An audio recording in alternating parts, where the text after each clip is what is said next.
Here's how I beat the Apostle of Myrkul in Baldur's Gate 3 on Honor Mode. I made this video because Myrkul is a very hard fight in Honor Mode, and I wanted to give you guys some guidance. Then I did a bunch of research on Reddit and watched some YouTube videos and found all of these different strategies, and I put them all together into something that works for me, and I think it'll work for you too, so let's get into it. First, I used an optimized party composition of builds that are generally considered OP.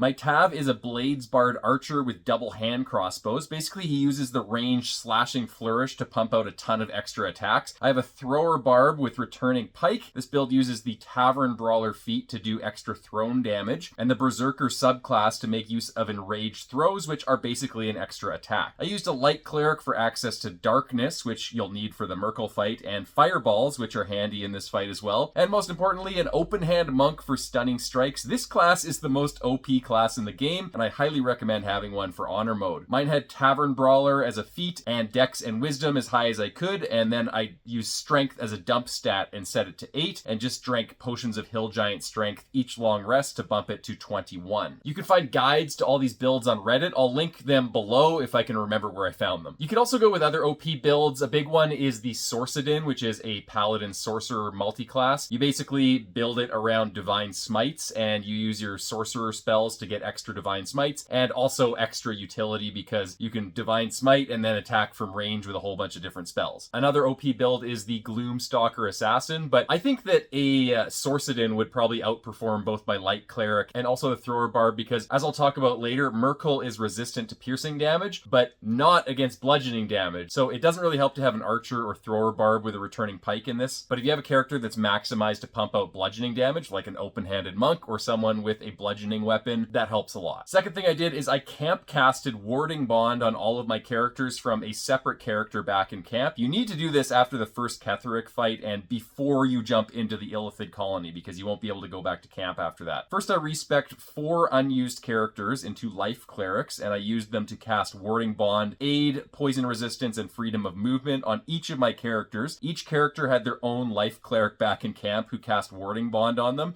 so they each got access to their own health point pool of that character back in camp. Basically, the way that Warding Bond works is your character only takes half damage, and then the character back at camp takes the other half. And actually, if your character back at camp has certain feats like Heavy Armor Master, they can reduce that damage even more, so you get access to an even greater health pool. And Warding Bond lasts until you do a long rest, so basically all of your player characters get resistance to all damage through Warding Bond. It's an insanely powerful ability. It is a bit of a pain in the butt to cast it from each character. It takes a bit of time. I only do it before really big battles. Third thing I did was I ensured I had multiple potions of speed, potions of invisibility, potions of Hill Giant Strength for my open hand monk, and at least 4 scrolls of Summon Elemental and a few scrolls of Darkness for Blinding Myrkul. If you're on a good playthrough after you clear Moonrise Tower with Jaheira, there's a merchant on the first level who stocks a bunch of those items. So take one of your camp casters that you're re-spec'ing to Life Cleric for Warding Bond, and then level them up 1 level at a time, talk to the merchant, she'll restock, buy all those things that you need, and then level up 1 more level again, and she'll restock again, and so on. This is something I use throughout my playthrough. Every time you respec a character and level up 1 level, it's the same effect as if you long rested. It refreshes all the merchant's inventory, so you get a random chance of them restocking some really good stuff like potions of speed, potions of Hill Giant Strength, scrolls of Conjure Elemental, etc. Hopefully you already have a lot of potions of Hill Giant Strength for your open hand monk. Usually the way that you get them is from Auntie Ethel, so make sure you stock up from her before you either kill her or you leave Act 1 and don't have access to her anymore, potentially. The other way to get it is through Tally, who is the merchant on the first level of Moonrise Tower, or you can get it from Mattis sometimes back at the Last Light Inn. Fourth, I made sure I was 9th level at least. I wouldn't recommend doing it at any lower level, and if you get every scrap of XP in the game, you can actually level up to level 10 while you're in the Illithid colony before you fight Myrkul, in which case that'll make the fight a lot easier, but I was just a few XP shy of getting to level 10 by the time I completed all the encounters in the Illithid colony, but I'm sure if I murder hoboed my way through Act 1 or did a bunch more quests, then I could have probably leveled up to level 10 in the Illithid colony, which would have made things even easier. And finally, I made sure to destroy all the enemies around Ketheric before I killed him. If you kill Ketheric first, then Myrkul spawns, and all those enemies are still remaining and fight you, which makes things a lot harder, so make sure you thin the herd first a little bit by killing the Mind Flayer and all the Necromites around the battlefield before killing Ketheric. And here's how the actual gameplay went. First, I camp casted Warding Bond on every character, like I said before. Then I jumped into the Illithid colony. Remember, you can't long rest after after this. I only used short rest abilities to clear everything out to save all my long rest abilities for the Myrkul fight. I did not use the rejuvenation station at the very end because I wasn't sure if that was going to reset my warding bond. It may be that it doesn't reset it, but I didn't want to risk it. Then I short rested and went down to the boss fight area on the elevator. I would recommend sending only one character at a time down this elevator. It's kind of glitchy.